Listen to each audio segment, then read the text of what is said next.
Berlatar di Pulau Seribu, kisah diawali dengan memperlihatkan sebuah kapal milik seorang bule bernama Ryan Taylor. Ini orangnya, dia berlayar sendirian tanpa didampingi tourist guide atau perwakilan dari PBB karena memang ini bukanlah pertama kali dia datang ke Indonesia. Di sini. Ya.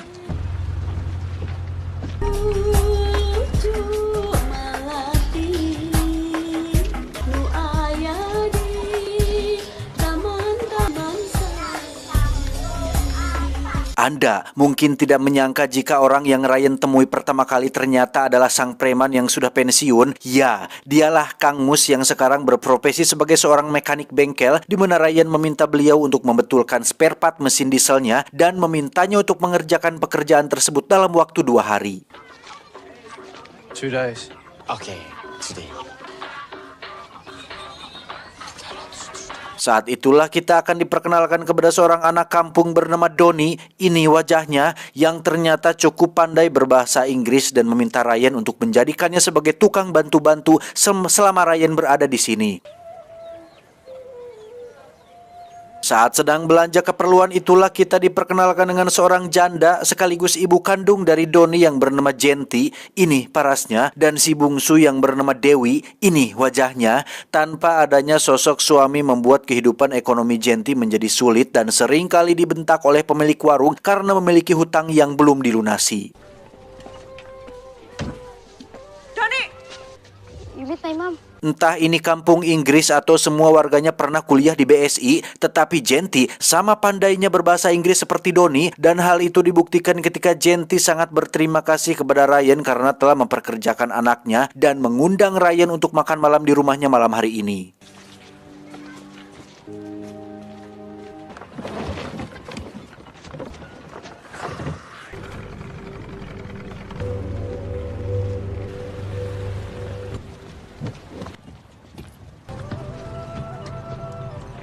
Go home.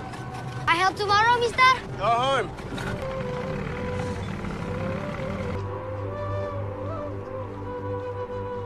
Di sisi lain, masih di sekitaran Pulau Seribu, kita akan diperlihatkan sebuah kapal milik para perompak yang dipimpin oleh seorang bos bernama, kita panggil saja si bos perompak. Ini bebenguknya, di mana dia baru saja kedatangan barang baru yang dibawa oleh anak buahnya bernama Asep. Ini bebenguknya, yang ternyata mereka semua adalah penjara, penyiksa, pedagang, dan penculik gadis-gadis desa yang akan dijual kepada para bos besar, termasuk mafia yang ada di Jakarta. Bunuh tuh orang. Siapa? Terserah. Yang penting mereka tahu siapa kita. Sakit kamu masih akan saya. Ganti ya. Kembali ke Ryan yang setelah berpikir sejenak, dia akhirnya memutuskan untuk menghadiri undangan makan malam dari Jenti. Tidak dengan tangan kosong, Ryan membawa ikan laut tangkapannya untuk dimasak dan dimakan bersama di acara makan malam tersebut. Hidung gede, hidung gede. Ryan cukup respek ketika Jenti dan kedua anaknya berdoa sebelum makan, Allahumma barik lana fima rojaktana wakina azabanar, sambil mengangkat kedua tangannya dan mengusap wajahnya seperti yang dilakukan oleh Doni dan keluarganya. Selesai makan, Doni memperkenalkan Ryan dengan ayam-ayam peliharaannya yang di situ dia mengeluh jika sering ada careuh yang mencuri dan membunuh ayam-ayamnya. Careuh itu kalau nggak salah sejenis musang lah, musang, bisa juga ganggarangan atau kerud lah, bisa mungkin kerud atau awan atulah kerud anjing teh. Maka dari itu esok paginya Ryan membuat sebuah panah untuk Doni bisa mempertahankan apa yang menjadi miliknya, sekaligus mengajarinya cara memanah yang benar sesuai dengan kaedah-kaedah yang berlaku. So what next? We provide. Tepat di waktu yang bersamaan, kita akan melihat Asep bersama 3 anak buahnya muncul dengan mata yang bolodok dan leleged yang sangat pika keengen, cukup membuat semua anak-anak kecil yang ada di sana terdiam sejenak. Mereka rupanya berniat untuk mengambil paksa beberapa gadis desa sesuai perintah dari si bos perompak yang merasa jika stok gadis jualannya masih kurang dan masih harus mencari lagi gadis-gadis cantik lainnya.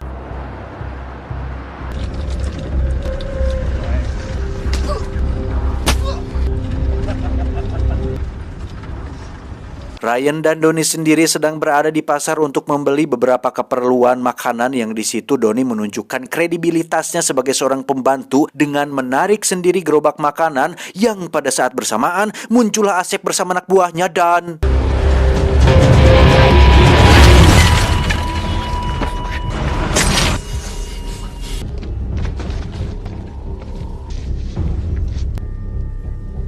Ya, entah siapa Ryan ini, tetapi dia sangat berani dan bernyali sekali ketika memutuskan untuk berjalan ke tempat sepi menghadapi 3 preman yang membawa sajam ini, di mana Anda akan sangat dibuat terkejut ketika melihat Ryan mampu dengan mudah menghabisi ketiga preman ini dengan cara yang sangat amat brutal.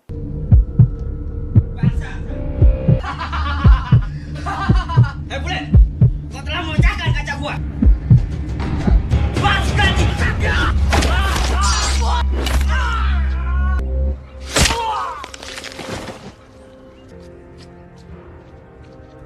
Dan betapa kagetnya Asep saat melihat ketiga anak buahnya sudah tewas dengan anggota tubuh yang sudah sangat mengenaskan dan mengerikan sekali, di mana Asep sebelumnya sudah berhasil mengambil foto wajah Ryan untuk dilaporkan kepada bosnya yang ada di kapal.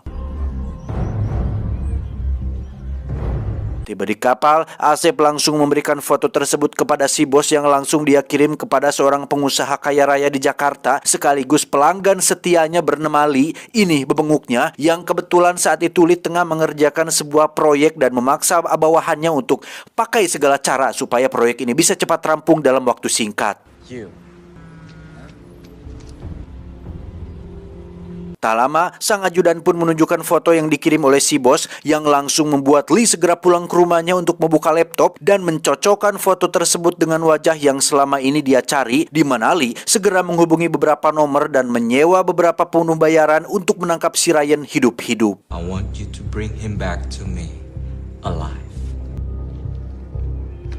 Kembali ke Ryan yang baru tiba di rumah dan meminta Genti untuk tetap tenang, Ryan sendiri kembali ke kapal untuk mengambil beberapa obat dan satu koper berisi perhiasan yang di dalamnya terdapat alat pelacak chip kecil, di mana saat sudah di rumah, Ryan langsung memasangkan mereka semua perhiasan tersebut karena dirinya sudah bisa menebak jika akan terjadi sesuatu hal yang buruk untuk kedepannya. Please do as I say. Mengenakan kacamata, Ryan pun keluar rumah sebentar untuk cari angin yang tanpa sepengetahuannya, dari jauh sudah ada satu pembunuh bayaran yang kapan saja siap menembaknya. Namun karena Lee memerintahkannya untuk membawa Ryan hidup-hidup, dia pun tidak jadi melakukannya.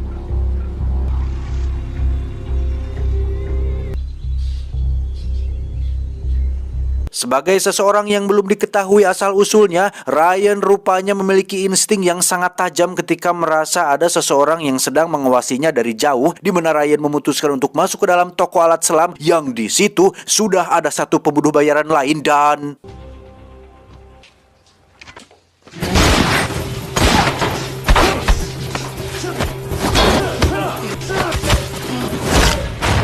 Ryan mencoba menginterogasi si pembunuh secara baik-baik meskipun dia tidak mengeluarkan sepatah kata pun dan menjawab apapun, yang di sini kita akan kembali diperlihatkan dengan betapa tidak bertele-telenya si Ryan saat menembak si pembunuh tanpa mencari informasi terlebih dahulu.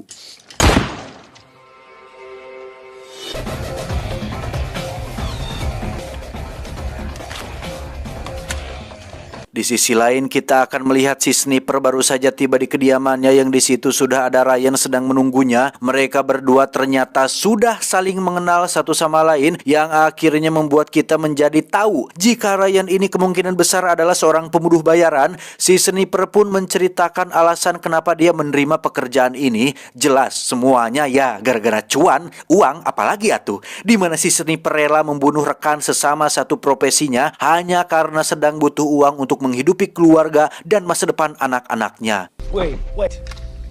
Please.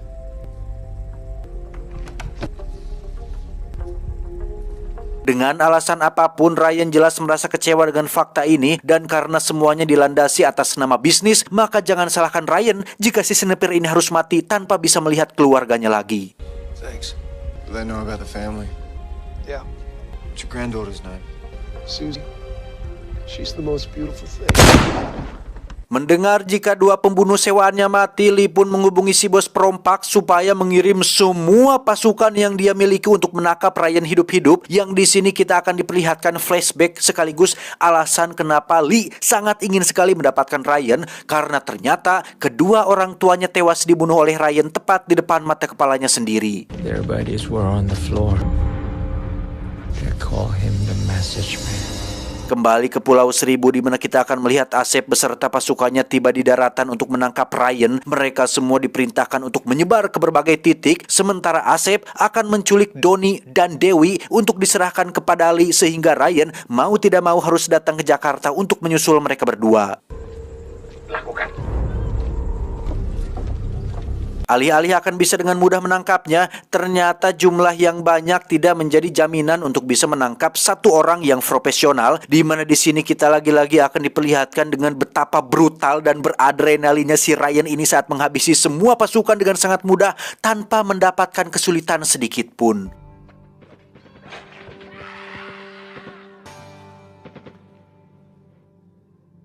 Setelah menghabisi semua pasukan perompak, Ryan sangat dibuat miris tatkala menemukan Genti sudah babak belur tidak berdaya sehabis disiksa dan diperkosa ramai-ramai oleh perompak buajingan tersebut, di mana di situ ada sebuah telepon seluler yang ternyata dari si Lee yang mengancam akan membunuh Doni dan Dewi apabila Ryan tidak segera datang ke Jakarta dalam waktu 2 jam lagi. See you in Jakarta.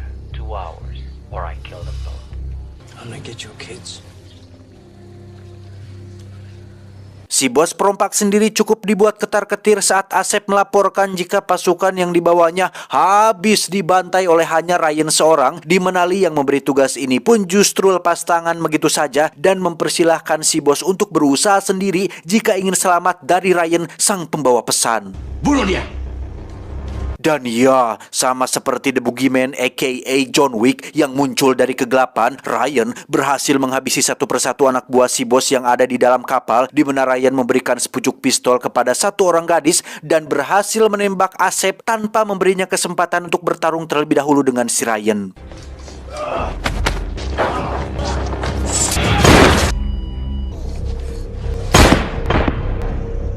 Dengan tewasnya Asep, si bos jelas semakin merasa panik dengan kemampuan luar biasa yang dimiliki oleh Ryan, di mana dia akhirnya harus mengalami nasib naas tatkala Ryan menembak kedua kakinya dan mengatakan tentang setiap tindakan harus siap dengan segala konsekuensinya, hingga akhirnya si bos tewas dengan leher tergorok menggunakan pisau merek Eiger. We must accept the consequences of our actions.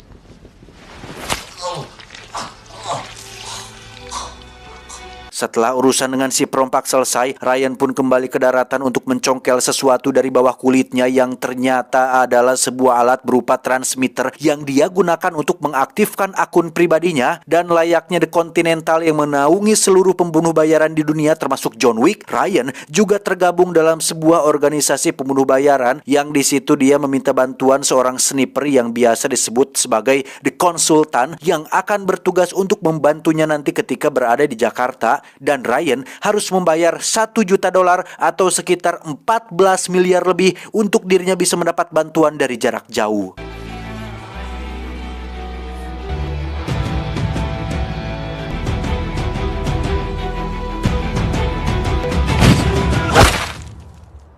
Singkat cerita, Ryan pun sudah tiba di Jakarta, lebih tepatnya di Tanjung Priuk, yang di situ sudah ada si konsultan yang mengarahkan Ryan ke tempat di mana dia menyimpan alat untuk mereka berdua bisa berkomunikasi. Setelah terhubung, Ryan langsung naik bajai dan meminta si Amang untuk mengantarkannya ke gedung tempat di mana Dewi Sandra sesuai dengan lokasi pada alat pelacak, yaitu berupa kalung yang dikenakan oleh Dewi sebelumnya.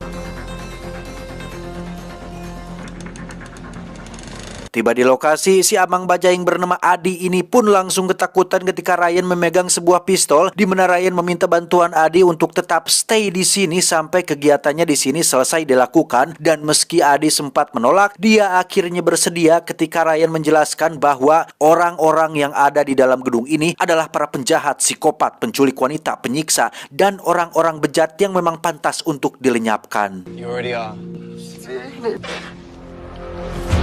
Ryan pun dengan santai berjalan ke arah dua penjaga bersenjata tanpa memegang dua pistolnya, di mana saat kedua penjaga ini semakin lama semakin beringas dan berteriak mengusirnya, tiba-tiba ya, inilah tugas si konsultan yang memang berperan sebagai backup dari jarak jauh, di mana senapan laras panjangnya jelas bukan kaleng-kaleng, dan Ryan meminta si konsultan untuk pindah posisi sesuai dengan kebutuhan yang diperlukannya. Pelan tapi pasti Ryan pun menghabisi satu persatu preman yang menjaga gedung ini, di mana Ryan menggunakan skill dan kecerdasannya untuk menghadapi mereka semua, sehingga jelas jika para preman ini bukanlah tandingan seorang profesional yang katanya Ryan ini memiliki track record mengerikan di masa lalu.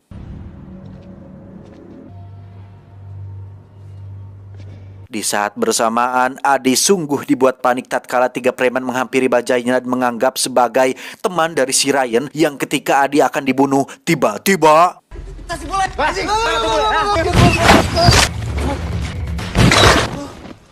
ya, terima kasih konsultan. Berkat Anda, Mang Adi tidak jadi mati. Kembali ke Ryan yang akhirnya sudah sampai di lantai atas. Di situ hanya ada Dewi yang sedang disekap oleh beberapa preman yang dipimpin oleh seorang ketua preman bertato. Beliau rupanya penggemar berat Ryan sejak lama karena berkat aksinya di Korea dan Brazil, si ketua benar-benar takjub sekaligus kagum dengan kemampuan Ryan yang bisa menyelesaikan misi yang terbilang mustahil ketika harus membantai ratusan pasukan Yakuza, mafia, para kartel hanya dengan seorang diri saja. Someone with such a skill and passion for brutality would just... Si konsultan sendiri melaporkan jika dirinya hanya bisa menjangkau 2 target dan tinggal menunggu konfirmasi dari Ryan. Tetapi sebelum itu Ryan ingin mendengarkan dulu omong kosong si Lee yang dengan sombong dan jumawanya memamerkan apa yang bisa dapat dia lakukan dengan uang dan kekuasaannya. Lee terlihat sangat puas ketika melihat Ryan tidak berdaya dengan dikelilingi oleh preman sewaannya dan ingin membunuh Ryan dengan tangannya sendiri sampai rasa dendam atas kematian kedua orang tuanya benar-benar terpuaskan. Dan ketika Lee menyuruh si ketua untuk menembak Dewi, tiba-tiba Kill the girl.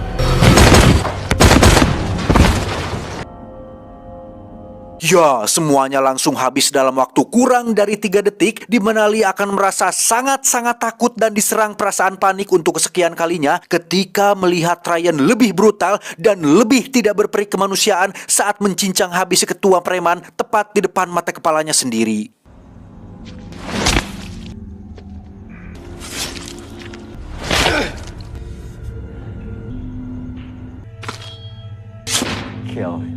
Singkat cerita, Ryan pun menitipkan Dewi di rumah Adi dan meminta istrinya untuk mengurus dia sementara, di mana Adi diminta untuk mengantarkannya ke sebuah klub tempat Doni disekap. Yang ketika sudah sampai di sana, Adi dimintai tolong sekali lagi untuk pura-pura menjadi orang kaya dan berikan beberapa lembar dolar kepada para security yang ada di sana.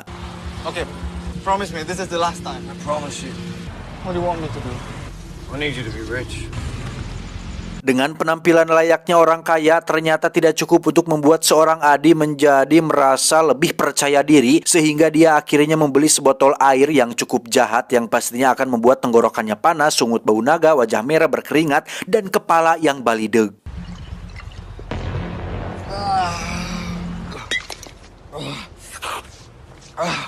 Dengan beberapa lembar dolar yang diberikan Ryan, Adi pun dengan PDD-nya masuk memberikan mereka semua uang cecep sehingga dia menjadi orang terakhir yang diizinkan masuk. Yang ketika sudah di dalam, Adi kembali menjalankan tugasnya untuk memberikan uang kepada seluruh security yang ada di dalam klub tersebut.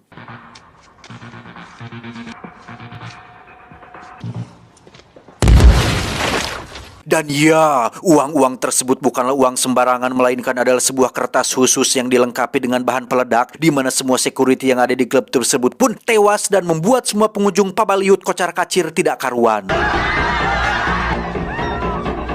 Dari sini terjadi baku tembak dan pertarungan jarak dekat, di mana si konsultan rupanya masih ikut membantu dengan menghabisi beberapa preman yang ingin mencelakai Ryan dari belakang.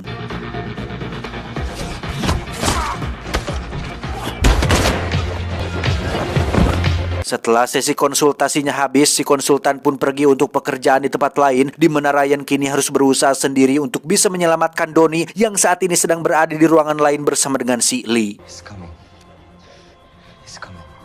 Di situ Ryan sempat bertemu dengan seorang bule yang cukup tangguh, tetapi dengan pengalaman dan dedikasinya, Ryan akhirnya berhasil menghabisi si bule. Tetapi ketika akan masuk ke ruangan tempat si Doni disekap, Ryan justru bisa dengan mudah dilumpuhkan oleh seorang Lee yang sebenarnya tidak bisa apa-apa.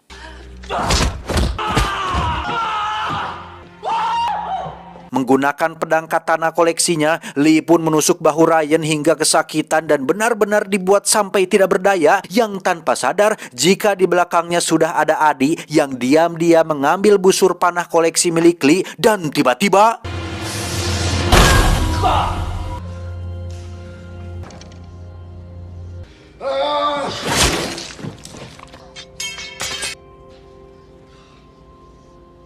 Setelah semua selesai, Adi ternyata dari tadi bersembunyi di toilet dan luar biasanya tidak sendirian, melainkan dengan seorang wanita cantik. Lo. Sama seperti di perindapan, pihak berwajib datang di waktu yang sangat tepat sekali. Terima kasih. Ketika semuanya sudah beres, di mana Adi langsung kembali ke bajainya dan pulang ke Priok untuk istirahat di sana malam ini. Saat bangun, Adi masih belum melihat batang hidungnya Ryan dan justru hanya terdapat sebuah koper beserta nomor kode untuk membuka kuncinya. Yang betapa terkejutnya Ryan saat mengetahui jika isi dari koper tersebut adalah uang yang cukup untuk dirinya berhenti jadi tukang bajai dan memulai kehidupan yang baru berkat bule yang baru dikenalnya.